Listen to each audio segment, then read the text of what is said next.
Welcome if this is the first time on the channel. Today we are listening to LeBron James and Steve Nash talk about the mental part of the game. And Steve Nash says, yo, this is what separates guys like me and you with the Kobe's and the Jordans. And this is just for the earlier parts of LeBron's career up into 2011. But let's check this out. Make sure you subscribe if this is your first time here. Click that like button. That's how they push the video. Let's go. A little bit about your way of getting through the early part of your career. I mean, you had a lot of success early. You definitely have failures when you're young. Yeah, absolutely. I think the most important thing for me early on in my career was just the feeling of not wanting to let people down. I had to get over that. 100%. You know, when you don't know quite how to handle that emotion, it's like, oh shit, if I miss this shot, I've let a lot of people down. Or if I make a bad play, I'll let so many people down. I think once I got out of that, and it took years. Sure. Like it took years for me. Like even like my second time in the finals, like my first year with the Heat, like I wanted to win so bad that I also had the fear of letting so many people down. Yeah, I came here, we put this thing together, Pat. And if it doesn't happen, I'll let so many fucking people down. And the hours that I put into my craft, the commitment that I gave to my craft wasn't even the thought, which should have been. Right. It was more like, oh shit, if I go out and I make a mistake, I'll let them down. Wow. If I go out and fuck up, I'll let him down. Yeah. Like, instead of just like going out there and just be like, who the fuck gives a fuck? Yeah. They don't care. Right. Right. You are in the position because of that. And you are. True. And if you do, so be it. And you still feel bad.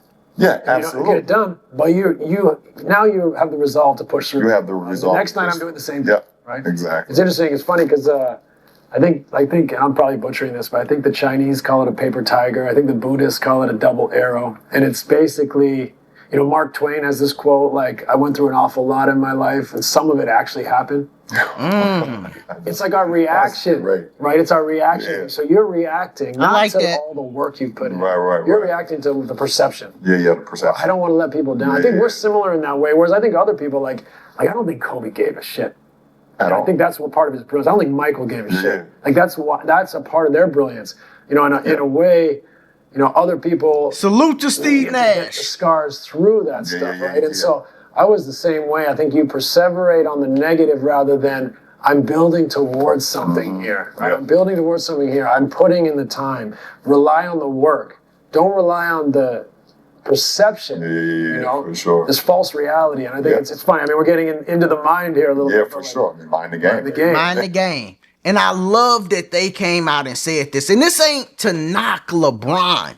This is really for the LeBron stance because they like to believe and say things like when LeBron first entered the league, he was the best player in the world.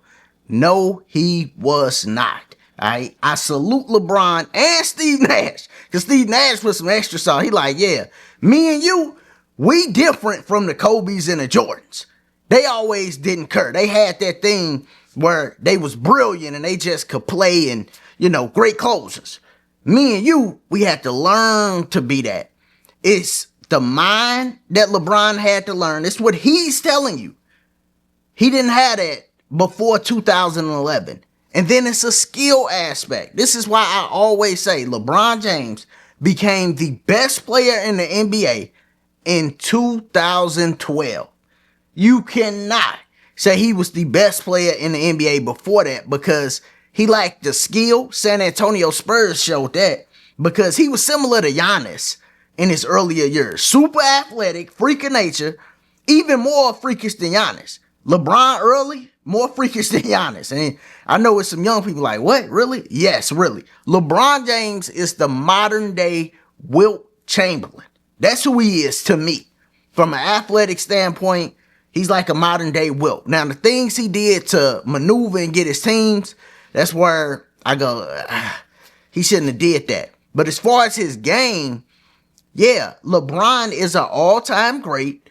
LeBron is one of the 3 to 4 athletes among athletes that ever played basketball. You got Michael Jordan, LeBron James, Wilt Chamberlain, and Shaq.